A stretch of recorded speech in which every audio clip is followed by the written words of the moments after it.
নমস্কাৰ প্ৰিয় বন্ধু বান্ধৱীসকল আপোনালোক সকলোকে পুনৰবাৰ স্বাগতম জনাইছো আমাৰ চেনেল ই কুঁহিপাতলৈ। আজি আমি এই বিশেষ ভিডিঅ'টোত মহাপুৰুষ শ্ৰীমন্ত শংকৰদেৱৰ বিষয়ে ৩৫টা গুৰুত্বপূৰ্ণ প্ৰশ্নৰ এক সংকলন আপোনালোকৰ বাবে আগবঢ়াব বিচাৰিছো। ইতিমধ্যে আপোনালোক অৱগত যে শংকৰদেৱকে আদি কৰি অসমৰ সমাজ জীৱনৰ তথা অসমৰ সাহিত্য সংস্কৃতিৰ ক্ষেত্ৰত গুৰুত্বপূৰ্ণ বৰঙণি থকা কেইবাজনো বিশিষ্ট ব্যক্তিৰ বিষয়ে আপোনালোকৰ সিলেবাছত অন্তৰ্ভুক্ত হৈ আছে। সো সেই অনুসৰি আজি এই ভিডিঅ'টো আমি আগবঢ়াব বিচাৰিছো আৰু পূৰ্বৰ ভিডিঅ'সমূহৰ দৰে এই ভিডিঅ'টো আপোনালোকৰ বাবে প্ৰস্তুত কৰি আগবঢ়াইছে চন্দ্ৰমিতা ঠাকুৰীয়াই। আৰু আজিৰ এই ভিডিঅ'টোত আমি অসমৰ সমাজ জীৱনৰ অন্যতম ৰূপকৰ তথা শ্ৰেষ্ঠতম অসমৰ জাতীয় সংস্কৃতিৰ জনকস্বৰূপ মহাপুৰুষ শ্ৰীমন্ত শংকৰদেৱৰ বিষয়ে তেখেতৰ জীৱনৰ বিভিন্ন গুৰুত্বপূৰ্ণ তথ্যৰাজি আপোনালোকক প্ৰদান কৰিবলৈ যত্ন কৰিম। এইখিনিতে আপোনালোকৰ বাবে এটা এনাউন্সমেণ্ট আছে তথা ৰিকুৱেষ্ট। সো সেইটো হৈছে আমি ইউটিউবত জইন যেটো বাটন সেই জইন বাটনটো এনাবল কৰিছো। সো আপোনালোকৰ যিসকলে আমাৰ চেনেলটোৰ জৰিয়তে পূৰ্বতে উপকৃত হৈছে বা ভৱিষ্যতে উপকৃত হোৱাৰ সম্ভাৱনা আছে বুলি বিশ্বাস কৰে তেওঁলোকে আমাৰ লজিষ্টিক হেল্পৰ বাবে তথা আমাৰ ফাইনেন্সিয়েল যিখিনি ৰিকুৱাৰমেণ্ট হৈছে ক্ৰমাৎ চেনেলটোৰ পৰিসৰ বৃদ্ধি হৈ অহাৰ লগে লগে আমি এডুকেটৰ্ছ সকলকে হওক বা আমাৰ টেকনিকেল ষ্টাফ সকলৰ বাবে হওক কিছু খৰচ কৰিবলগীয়া এটা পৰিস্থিতিৰ উদ্ভৱ হৈছে আৰু তাৰ বাবেই এই পদক্ষেপটো আমি আগবঢ়াইছো সম্পূৰ্ণ ভলণ্টিয়াৰ বেচিছত। আপোনালোকে ইউটিউবত গৈ জইন বাটনটো যদি প্ৰেছ কৰে তেতিয়াহ'লে আপোনালোকে ফৰ্মেলি আমাৰ চেনেলটোলৈ কিছু ওৱান টাইম কণ্ট্ৰিবিউশ্যন আগবঢ়াব পাৰিব। 3টা স্লেবত সেয়া উপলব্ধ হৈ আছে। যিসকল ইচ্ছুক তেওঁলোকে জইন বাটনটোত গৈ চালেই সেয়া আপোনালোকৰ বাবে উপলব্ধ হ'ব। চ' আপোনালোকলৈ অনুৰোধ থাকিল যদি আপোনালোকে আমাৰ এইদৰেই আমি আপোনালোকৰ বাবে কণ্টেণ্ট আগবঢ়াই থকাটো বিচাৰিছে তেতিয়াহ'লে অনুগ্ৰহ কৰি যিসকলে সমৰ্থ সেই সমৰ্থৱানসকলে আমাক ওৱান টাইম এটা ভলণ্টিয়াৰী বেচিছত আমাক ওৱান টাইম ফাইনেন্সিয়েল এইড আপোনালোকে আগবঢ়াব পাৰে। আৰু পুনৰাই কওঁ সেইটো আপোনালোকৰ বাবে এটা ফৰ্মেল ৰিকুৱেষ্ট আৰু সম্পূৰ্ণ ভলণ্টিয়াৰী বেচিছত কোনো মেণ্ডেটৰী কথা নাহে। আৰু আপোনালোকে তেনে কণ্ট্ৰিবিউশ্যন আগবঢ়াওক বা নবঢ়াওক আমি আপোনালোকৰ প্ৰতি গুৰুত্বপূৰ্ণ তথা কোৱালিটি কণ্টেণ্ট আগবঢ়াই যাবৰ বাবে ভৱিষ্যত সময়তো দায়বদ্ধ হৈ থাকিম, সেইটো আমি কথা দিলোঁ। চ' পলম নকৰি মূল বিষয়বস্তুলৈ আগবাঢ়ো বলক। আগবাঢ়োঁ। প্ৰথমতে চাওঁ শংকৰদেৱৰ বিষয়ে চমু কেইটামান তথ্য। তেখেতৰ জন্ম হৈছিল 1449 খ্ৰীষ্টাব্দত নগাঁও জিলাৰ বৰদোৱাৰ আলিপুখুৰীত আৰু মৃত্যু হৈছিল 1568 খ্ৰীষ্টাব্দত বৰ্তমান পশ্চিমবংগ ৰাজ্যৰ অন্তৰ্ভুক্ত কোচবিহাৰত। তেখেতৰ পিতৃ আছিল কুসুম্বৰ ভূঞা আৰু মাতৃ আছিল সত্যসন্ধ্যা আৰু পিতৃ মাতৃ উভয়ৰে খুব কম বয়সতেই শংকৰদেৱৰ খুব কম বয়সতে তেওঁলোক দুয়োৰে বিয়োগ ঘটিছিল আৰু শংকৰক মূলতঃ তুলি তালি ডাঙৰ দীঘল কৰিছিল তেওঁৰ বুঢ়ীমাক খেৰসুতীয়ে। আৰু শংকৰদেৱে মহেন্দ্ৰ কন্দলীৰ টোলত শিক্ষা গ্ৰহণ কৰিছিল। তেখেতৰ শিক্ষাগুৰু আছিল মহেন্দ্ৰ কন্দলী। গতিকে এইকেইটা গুৰুত্বপূৰ্ণ তথ্য। এতিয়া আমি মূল MCQ সমূহলৈ আগবাঢ়িম। প্ৰথমতেই চাওঁ যে বৰদোৱাৰ পুৰণি নাম কি। বৰদোৱা বৰ্তমান অসমীয়া জাতীয় জীৱনৰ এক অন্যতম পীঠস্থান। এই বৰদোৱাৰ অতীজতে তাক কি নামেৰে জনাজাত আছিল সেইটো প্ৰশ্ন প্ৰথমতে আমি সুধিছোঁ আৰু এইখিনি আমি MCQ ফৰ্মেটত একচুৱেলি ৰখা নাই। আমি অপশ্যনখিনি নিদিওঁ, পোনপটীয়াকৈ প্ৰশ্ন আৰু উত্তৰ আপোনালোকক দি যাম যিহেতু আছামিজ টাইপিং আৰু তেনেকুৱা বহুতখিনি টেকনিকেল ৰিকুৱাৰমেণ্টছ আছে যিখিনিৰ কাৰণে আমি খুব সীমাবদ্ধভাৱে ভিডিঅ'টো প্ৰস্তুত কৰিছোঁ। চ' বৰদোৱাৰ পুৰণি নাম হৈছে Tembuwani. Alright, moving on question number 2। ইয়াত কৈছে যে শংকৰদেৱৰ যিসকল পূৰ্বপুৰুষ আছিল তেওঁলোক ক'ৰ পৰা আহিছিল। মূলতঃ মাইগ্ৰেশ্যন ঘটিছিল ভাৰতবৰ্ষৰ এটা অন্য প্ৰান্তৰ পৰা অসমলৈ তেওঁলোকৰ। চ' এজন বিশেষ ৰজাৰ অনুৰোধ মৰ্মে শংকৰদেৱৰ পূৰ্বপুৰুষসকল গৌড় প্ৰদেশৰ পৰা অসমলৈ আহিছিল আৰু আহি বৰদোৱাত তেওঁলোকে ফাইনেলি থিতাপি গ্ৰহণ কৰিছিল। নেক্সট, ডেকাগিৰি নামেৰে কাক জনা যায় সুধিছে। ডেকাগিৰি হৈছে শংকৰদেৱক প্ৰদান কৰা এটা মূলতঃ টাইটেল। চ' কিয় এইটো প্ৰদান কৰা হৈছিল, কিয়নো শংকৰদেৱৰ পিতৃ কম বয়সতে তেওঁৰ মৃত্যু ঘটিছিল। তেওঁৰ পিতৃৰ মৃত্যু ঘটাৰ পিছত পিতৃৰ যিটো বিষয়ভাৱ আছিল শিৰোমণি ভূঞা অৰ্থাৎ ভূঞাসকলৰ চিফ, এই শিৰোমণি ভূঞাৰ দায়িত্বটো তেওঁ ল'ব লগা হৈছিল। এই শিৰোমণি ভূঞা টাইটেলটো প্ৰথমতে লৈছিল চণ্ডীবৰে, যি গৌড় প্ৰদেশৰ পৰা আহি অসমত থিতাপি লৈছিল বৰদোৱাত। চ' চণ্ডীবৰ ভূঞাই তেওঁৰ যিসমূহ বড়ো বিভিন্ন গোষ্ঠী আছে, বড়ো বিভিন্ন বংশ আছে, তেওঁলোকৰ ভিতৰত শ্ৰেষ্ঠতম ভূঞা হিচাপে শিৰোমণি ভূঞাৰ দায়িত্ব তেওঁ গ্ৰহণ কৰিছিল। মূলতঃ পৰিচালনাৰ দায়িত্বভাৰ লৈছিল আৰু সেই শিৰোমণি ভূঞা বংশানুক্ৰমে চলি আহিছিল আৰু পৰৱৰ্তী সময়ত শংকৰদেৱে শিৰোমণি ভূঞাৰ টাইটেলটো তেখেতৰ পিতৃৰ বিয়োগ ঘটাত ল'ব লগা হৈছিল আৰু যিহেতু কম্পেৰেটিভলি খুব কম বয়সতে তেখেতে সেই দায়িত্ব লাভ কৰিছিল সেইবাবে তেওঁক ডেকাগিৰি আখ্যা প্ৰদান কৰা হৈছিল। নেক্সট, এইটো প্ৰশ্নত কৈছে যে শংকৰদেৱৰ সাহিত্যিক জীৱনৰ প্ৰথম ৰচনা কি। শংকৰদেৱে তেখেতৰ যি সম্ভ্ৰান্ত সাহিত্যিক জীৱন যাৰ জৰিয়তে অসমীয়া ভাষা সাহিত্যক এক অনন্য ৰূপ তেখেতে প্ৰদান কৰি গ'ল চ' সেই যাত্ৰাৰ প্ৰথম আৰম্ভণি কি আছিল সুধিছে চ' শংকৰদেৱৰ সাহিত্যিক জীৱনৰ প্ৰথম ৰচনা হৈছে হৰিচন্দ্ৰ উপাখ্যান নেক্সট সুধিছে যে শংকৰদেৱে ৰচনা কৰা প্ৰথম বৰগীতটো কি চ' শংকৰদেৱে যথেষ্ট সংখ্যক বৰগীত ৰচনা কৰিছিল কিন্তু অত্যন্ত দুখবশতঃ সেই আটাইখিনি বৰ্তমান উপলব্ধ নহয় বনজুই এটাক পুৰিলে চ' সেইটো পইণ্টলৈ আমি আহিম ইয়াত সুধিছে শংকৰদেৱে ৰচনা কৰা প্ৰথম বৰগীতটি কি সেইটো হৈছে মনমেৰিৰাম চৰণেহি লাগু চ' এই বৰগীতটি শংকৰদেৱে প্ৰথম যেতিয়া তীৰ্থভ্ৰমণ কৰি আছিল তেতিয়া বদৰিকাশ্ৰমত তেওঁ এই বৰগীতটি ৰচনা কৰিছিল চ' এই বৰগীতটি ৰচনাৰ ঠাইটো কি মূলতঃ বদৰিকাশ্ৰম নেক্সট অসমৰ নৱবৈষ্ণৱ ধৰ্মৰ গুৰিধৰোতা কোন চ' অবভিয়াছলি শুদ্ধ উত্তৰটো শংকৰদেৱেই হ'ব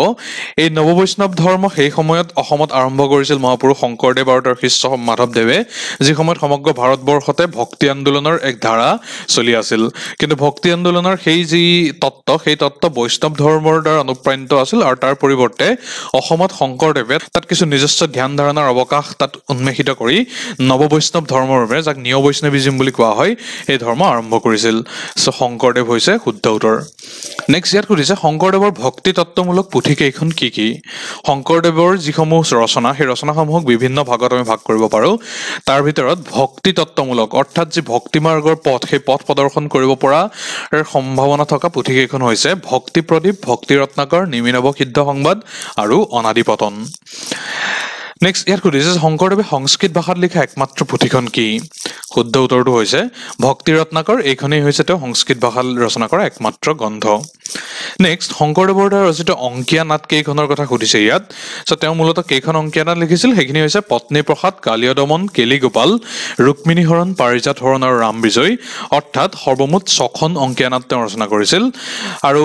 এই নাটসমূহ ৰচনাৰ আগতে তেওঁ চিহ্নযাত্ৰা নামৰ এখন নাট সৃষ্টি আৰু অভিনয় কৰিছিল কিন্তু এই চিহ্নযাত্ৰা নাটকখনৰ কোনো লিপিবদ্ধ ৰূপ নাই অৰ্থাৎ তাক লিখিত ৰূপত তেওঁ প্ৰকাশ কৰা নাছিল তাৰ পৰিৱৰ্তে সেই নাট আছিল সংলাপবিহীন আৰু কেৱল নৃত্য অভিনয়ৰ মাধ্যমেৰে সেই চিহ্নযাত্ৰা নাটক তেওঁ তাৰ ভক্তসকলৰ মাজত প্ৰচাৰ কৰিছিল তাৰ শিষ্যসকলৰ মাজত চ' চিহ্নযাত্ৰাক আমি ফৰ্মেলি ইয়াত ইনক্লুড কৰা নাই পত্নী প্ৰসাদ কালীয় দমন কেলিগোপাল ৰুক্মিণী হৰণ পাৰিজাত হৰণ আৰু ৰাম বিজয় এইখিনি হৈছে শংকৰদেৱৰ দ্বাৰা ৰচিত ফৰ্মেল অংকীয়া নাট চ' ইয়াৰে ক'ত ক'ত ৰচনা কৰিছিল নাটকখিনি সেইখিনিও আমি উল্লেখ কৰি দিছোঁ পত্নী প্ৰসাদ নাটকখন তেওঁ ধোঁৱাহাট বেলগুৰিত যেতিয়া আছিল তাত লিখিছিল ৰাম বিজয় নাটকখন তেওঁ লিখিছিল কোচবিহাৰত তেওঁৰ জীৱনৰ অন্তিম স্তৰত যেতিয়া তেওঁ কোচ ৰাজ্যৰ ৰজাৰ পৃষ্ঠপোষকতা লাভ কৰি বৰ্তমান পশ্চিমবংগৰ অন্তৰ্ভুক্ত কোচবিহাৰত আছিল তেতিয়া তেওঁ ৰাম বিজয় নাটখন লিখিছিল আৰু বাকী যিসমূহ নাট আছে সেইখিনি ক্ৰমে তেওঁ লিখিছিল পাটবাউসীত নেক্সট শংকৰদেৱৰ জীৱনৰ শেষ ৰচনা কি সুধিছে শুদ্ধ উত্তৰটো লৈ যোৱাৰ আগতে সেই প্ৰশ্নটোৰ উত্তৰ হ'ব পৰা আন এটা প্ৰশ্ন আমি সুধিছোঁ যে ৰামায়ণক বিষয়বস্তু হিচাপে লৈ ৰচনা কৰা শংকৰদেৱৰ একমাত্ৰ নাট কোনখন অৰ্থাৎ শংকৰদেৱে ৰামায়ণৰ এটা বিশেষ বিষয়ক তেওঁ মূল ভাৱ হিচাপে লৈ এখন নাটক লিখিছিল আৰু সেইখনেই তেওঁৰ জীৱনৰ শেষ ৰচনা আছিল চ' শুদ্ধ উত্তৰটো কি সেইটো হৈছে ৰাম বিজয় নেক্সট শংকৰদেৱৰ ওপৰত আমি ভক্তি তত্ত্বমূলক গ্ৰন্থৰ কথা পাইছিলোঁ এতিয়া নাম প্ৰসংগমূলক দুখন পুথি আছে সেইকেইখন কি কি সুধিছে চ' নাম প্ৰসংগৰ সম্পূৰ্ণ বিৱৰণ থকা শংকৰদেৱৰ দ্বাৰা ৰচিত দুখন গ্ৰন্থ হৈছে কীৰ্তন আৰু গুণমালা নেক্সট কুৱেশ্যন নম্বৰ 12 ইয়াত সুধিছে যে এই গুণমালা যিখন গ্ৰন্থ সেইখন এটা বিশেষ ছন্দত ৰচিত হৈছিল উক্ত ছন্দটো কি সেইটো হৈছে কুসুমমালা ছন্দ নেক্সট সুধিছে যে হাতীমাৰি ভুৰুকাত ভৰোৱা বুলি কোনখন পুথিৰ বিষয়ে কোৱা হয় এই হাতীমাৰি ভুৰুকাত ভৰোৱা এইটো বিশেষ উপমা এখন বিশেষ গ্ৰন্থৰ লগত শংকৰদেৱৰ দ্বাৰা ৰচিত গ্ৰন্থৰ লগত ইয়াক সংকলিত কৰিব পাৰি চ' এই বিশেষ গ্ৰন্থখন শংকৰদেৱে মাত্ৰ এটা ৰাতিতেই লিখি উলিয়াইছিল বুলি কৈছিল ইতিহাসবিদসকলে কয় চ' হাতীমাৰি ভুৰুকাত ভৰোৱাটো যিদৰে অসম্ভৱ তেনেদৰে ইমান এখন তত্ত্বগধুৰ গ্ৰন্থ এটা ৰাতিৰ ভিতৰতে লিখি উলিওৱাটো কাৰ্যকৰীভাৱে অসম্ভৱ আছিল কিন্তু শংকৰদেৱে সেই অসাধ্য সাধন কৰি দেখুৱাইছিল আৰু সেইবাবে হাতীমাৰি ভুৰুকাত ভৰোৱা বুলি এই গ্ৰন্থখন ৰচনাৰ বিষয়ে কোৱা হৈছিল সেই গ্ৰন্থখন হৈছে গুণমালা নেক্সট কীৰ্তন পুথিত কেইটা খণ্ড আছে সুধিছে কীৰ্তন পুথিত মূলতঃ 27টা খণ্ড আছে ইয়াত সুধিছে যে শংকৰদেৱে ৰামায়ণৰ কোনটো কাণ্ড অনুবাদ কৰিছিল চ' শংকৰদেৱৰ দ্বাৰা অনুদিত ৰামায়ণৰ কাণ্ডটো হৈছে উত্তৰা কাণ্ড এইখিনিতে আন এটা গুৰুত্বপূৰ্ণ তথ্য আমি উল্লেখ কৰি থ'ব বিচাৰিছোঁ সেইটো হৈছে ৰামায়ণখন অসমীয়া ভাষালৈ প্ৰথম অনুবাদ কৰিছিল মাধৱ কন্দলীয়ে তেওঁ অনুবাদ কৰা সেই গ্ৰন্থখন সপ্তকাণ্ড ৰামায়ণ বুলিয়ে জনা যায় কিন্তু আচলতে তাত 5টা কাণ্ডহে আছিল পৰৱৰ্তী সময়ত শংকৰদেৱে উত্তৰা কাণ্ড আৰু মাধৱদেৱে আদি কাণ্ড এই দুটা কাণ্ড ৰামায়ণখনত অন্তৰ্ভুক্ত কৰি সপ্তকাণ্ড ৰামায়ণখন সম্পূৰ্ণ কৰিছিল নেক্সট অংকীয়া নাটসমূহত কেইটা অংক থাকে কুৱেশ্যন নম্বৰ 16 অংকীয়া নাটসমূহ এটা অংকৰে গঠিত হয় গতিকে শুদ্ধ উত্তৰটো হ'ব এটা নেক্সট ইয়াত সুধিছে যে ভতিমা কি ভতিমাসমূহ হৈছে এক শ্ৰেণীৰ প্ৰশস্তি বা গুণগৰিমা বিষয়ক গীত এই ভতিমাৰ প্ৰকাৰ কেইটা এটো প্ৰায় হতে দেখা পোৱা যায় ভতিমাসমূহ মূলতঃ আমাৰ তথ্যত আমি লাভ কৰা তথ্য অনুসৰি 4 প্ৰকাৰৰ তাৰে 3টা মূল প্ৰকাৰ শংকৰদেৱে প্ৰৱৰ্তন কৰিছিল সেইসমূহ হৈছে ক্ৰমে নাট ভতিমা দেৱ ভতিমা আৰু ৰাজ ভতিমা আৰু আন এবিধ বিশেষ ভতিমা মাধৱদেৱে প্ৰৱৰ্তন কৰিছিল এড কৰিছিল সেই প্ৰকাৰটো হৈছে গুৰু ভতিমা নেক্সট বৰগীতক নবল নাম্বাৰছ আখ্যা কোনে দিছিল বৰগীতসমূহক কিছুমান বিশেষ উপমা প্ৰদান কৰিছিল ভাষাবিদসকলে বা সাহিত্যিকসকলে সো তাৰে এটা খুব গুৰুত্বপূৰ্ণ তেনে অভিধা হৈছে নবল নাম্বাৰছ সো বৰগীতসমূহক নবল নাম্বাৰছ বুলি আখ্যা দিছিল বাণীকান্ত কাকতিদেৱে নেক্সট কালিৰাম মেধিয়ে বৰগীতসমূহক কি বুলি আখ্যা প্ৰদান কৰিছে কালিৰাম মেধিৰ দ্বাৰা প্ৰদান কৰা বৰগীতসমূহৰ যি উপমা হেতু হৈছে সংস সেলেষ্টিয়াল আৰু তেনে আন এবিধ উপমা দেবেন্দ্ৰনাথ বেজবৰুৱাই প্ৰদান কৰিছিল বৰগীতসমূহক হেতু হৈছে হোলি সং নেক্সট ইয়াত সুধিছে যে শংকৰদেৱে যিসমূহ নাট ৰচনা কৰিছিল কাব্য ৰচনা কৰিছিল বা বৰগীত আদি তেওঁ সৃষ্টি কৰিছিল সেইসমূহত মূলতঃ কি ভাষা ব্যৱহাৰ কৰিছিল সো শুদ্ধ উত্তৰটো হৈছে ব্ৰজাৱলী ভাষা নেক্সট কুৱেশ্যন নম্বৰ 23 ইয়াত সুধিছে যে শংকৰদেৱৰ একমাত্ৰ জীয়ৰীগৰাকীৰ নাম কি শংকৰদেৱৰ একমাত্ৰ জীয়ৰীগৰাকী হৈছে মনু তাৰ পিছতে আছে যে শংকৰদেৱে দুবাৰ বিবাহ পাশত আবদ্ধ হৈছিল তেওঁৰ দুইগৰাকী পত্নীৰ নাম সুধিছে প্ৰথম পত্নী হৈছে সূৰ্যৱতী যি যাৰ অকাল বিয়োগ ঘটিছিল আৰু তাৰ কিছু বছৰ পিছত তেওঁ কালিন্দীৰ লগত বিবাহ পাশত আবদ্ধ হৈছিল সো প্ৰথম পত্নী হৈছে সূৰ্যৱতী দ্বিতীয় পত্নী হৈছে কালিন্দী নেক্সট শংকৰদেৱৰ দ্বাৰা ৰচিত কেইটা বৰগীত বৰ্তমান উপলব্ধ সুধিছে বৰ্তমান প্ৰায় 1.5 কোটি বৰগীত কিছু চৰ্চত আছে আৰু মূলতঃ স্পষ্টভাৱে 34টা বৰগীত উপলব্ধ তেওঁ যথেষ্ট সংখ্যক বৰগীত ৰচনা কৰিছিল অৰিজিনেলি কিন্তু বনজুয়ে কমলাবায়ন নামৰ তেওঁগৰাকী শিষ্যই সেইসমূহ আওৰাবলৈ নিউতে তাক বনজুইত সেইসমূহ সম্পূৰ্ণ পুৰি নিশ্চিহ্ন হৈ গৈছিল এই 34টা বৰগীত যি বৰ্তমান উপলব্ধ সেইসমূহ তেওঁৰ ভক্তসকলে তেওঁৰ শিষ্যসকলে মুখে মুখে সেইসমূহ প্ৰৱৰ্তিত হৈছিল আৰু সেইসমূহ বৰ্তমান লিখিত ৰূপ পাইছে সো বৰ্তমান 24টা বৰগীত শংকৰদেৱৰ দ্বাৰা বিৰচিত উপলব্ধ নেক্সট শংকৰদেৱে কাৰ অনুৰোধত ৰাম বিজয় নাট লিখিছিল ইতিমধ্যে আমি ওপৰত কৈছোৱে যে ৰাম বিজয় যি নাট সেই নাটখন শংকৰদেৱে তেখেতৰ জীৱনৰ শেষৰ ফালে লিখিছিল কোচবিহাৰত যেতিয়া বসতি কৰিছিল সো সেই কোচবিহাৰৰে সেনাপতি বীৰ চিলাৰায়ৰ অনুৰোধত শংকৰদেৱে ৰাম বিজয় নাটখন লিখিছিল নেক্সট শংকৰ মাধৱৰ প্ৰথম সাক্ষাতক কি নামেৰে জনা যায় মহাপুৰুষ শ্ৰীমন্ত শংকৰদেৱ আৰু মহাপুৰুষ শ্ৰী শ্ৰী মাধৱদেৱ দুইগৰাকীয়ে প্ৰথমবাৰৰ বাবে তেওঁলোকৰ যে মিলন ঘটিছিল সেই মিলনক যশস্বী অসমীয়া সাহিত্যিক লক্ষ্মীনাথ বেজবৰুৱাদেৱে এটা বিশেষ আখ্যা প্ৰদান কৰিছিল সেই আখ্যাটো হৈছে মণিকাঞ্চন সংযোগ নেক্সট শংকৰদেৱে মাধৱদেৱৰ সৈতে মণিকাঞ্চন সংযোগ ক'ত ঘটিছিল সুধিছে প্ৰথম ক'ত সাক্ষাৎ হৈছিল তেওঁলোক দুইৰ মাজত সো শুদ্ধ উত্তৰটো হৈছে ধুৱাহাট বেলগুৰিত তেওঁলোকৰ প্ৰথম মিলন ঘটিছিল তাৰ পিছত সুধিছে যে নাটকীয় গুণৰাজিৰ প্ৰতি লক্ষ্য ৰাখি শংকৰদেৱৰ কোনখন নাটকক শ্ৰেষ্ঠ বুলি অভিহিত কৰা হয় সো নাটকীয় যি গুণৰাজি তাৰ ওপৰত ভিত্তি কৰি পাৰিজাত হৰণ নাটকখনক শ্ৰেষ্ঠ নাট বুলি কোৱা হয় এই পাৰিজাত হৰণৰ যি মূল সেই মূল হৈছে ভাগৱত পুৰাণ আৰু হৰিবংশ নেক্সট বৰগীতৰ মূল বিষয়বস্তু কেইটা কি শংকৰদেৱৰ দ্বাৰা বিৰচিত বা মাধৱদেৱৰ দ্বাৰা বিৰচিত যিসমূহ বৰগীত সেই বৰগীতসমূহত মূলতঃ এই বিষয়বস্তুসমূহে থাকে প্ৰথমটো হৈছে কৃষ্ণৰ শৌৰ্যক্ৰিয়া নেক্সট চাতুৰী তাৰ পিছত লীলা বিৰহ বিৰক্তি আৰু পৰমাৰ্থ তাৰ পিছত আছে যে কীৰ্তনৰ বিভিন্ন খণ্ড একত্ৰিত কৰি গ্ৰন্থৰ ৰূপ কোনে দিছিল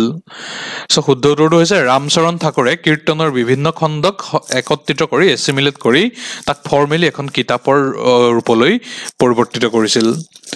নেক্সট এটা বিশেষ উক্তিৰ বিষয়ে কৈছে এই উক্তিটো কোনে প্ৰদান কৰিছে সুধিছে উক্তিটো হৈছে যে ভাষাৰ লালিত্য ছন্দৰ জংকাৰ সুৰৰ লাৱণ্য ভাৱৰ মাধুৰ্য ভক্তিৰ দৃঢ়তা চিন্তাৰ উচ্চতা আদিৰ সমষ্টিৰে শংকৰদেৱৰ কীৰ্তন ৰচিত সো এই উক্তিটোৰ কথক হৈছে লক্ষ্মীনাথ বেজবৰুৱা নেক্সট শংকৰদেৱৰ দ্বাৰা ৰচিত কাব্যসমূহ কি সুধিছে ওপৰত আমি ভক্তিতত্ত্বমূলক গ্ৰন্থ অংকীয়া নাট তেখেতৰ নাম প্ৰসংগমূলক গ্ৰন্থ এইসমূহ পঢ়িছিলোঁ তেওঁৰ দ্বাৰা ৰচিত কাব্যসমূহ হৈছে হৰিচন্দ্ৰ উপাখ্যান ৰুক্মিণী হৰণ বলি চলন অমৃত মথন অজামিল উপাখ্যান আৰু কুৰুক্ষেত্ৰ এইসমূহ কাব্য ফৰ্মত তেখেতে লিখিছিল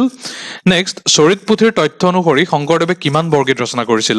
সো ওপৰত আমি কৈ আহিছোঁ 34টা বাছি আছিল কিন্তু আচলতে তেওঁ লিখিছিল 12 কুৰি অৰ্থাৎ প্ৰায় 240টা সো বনজুইত সেইসমূহ নিশ্চিন্ন হৈ যোৱাটো অসমীয়া সাহিত্য সংস্কৃতিৰ বাবে এক অন্যতম ক্ষতিস্বৰূপ নেক্সট বৈষ্ণৱ সাহিত্যৰ মূল আধাৰ গ্ৰন্থখন কি সুধিছে বৈষ্ণৱ সাহিত্যৰ মূল আধাৰ গ্ৰন্থখনেই হৈছে ভাগৱত পুৰাণ আৰু এইটোৰ জৰিয়তে আজি আমি এই খণ্ডৰ সমাপ্তি ঘটাইছো পৰৱৰ্তী সময়ত আমি মাধৱদেৱ তথা আন যিসমূহ পুৰোধা অসমীয়া পণ্ডিত বা সাহিত্যিকৰ বিষয়ে আছে সেইসমূহৰ ওপৰত এনেকুৱা এমচিকিউ প্ৰভাইড কৰিবলৈ যত্ন কৰিম শংকৰদেৱৰ সংক্ৰান্তীয় যদি আৰু কিবা আপোনালোকৰ ডাউটছ আছে বা প্ৰশ্ন আছে আমাক কমেন্ট বক্সত জনাব পাৰে আমি আমাৰ চৰ্চাত উপলব্ধ তথ্য অনুসৰি আপোনালোকৰ বাবে উত্তৰ প্ৰভাইড কৰিবলৈ যত্ন কৰিম সো আশা কৰোঁ উপকৃত হৈছে আপোনালোক ধন্যবাদ শুভৰাত্ৰি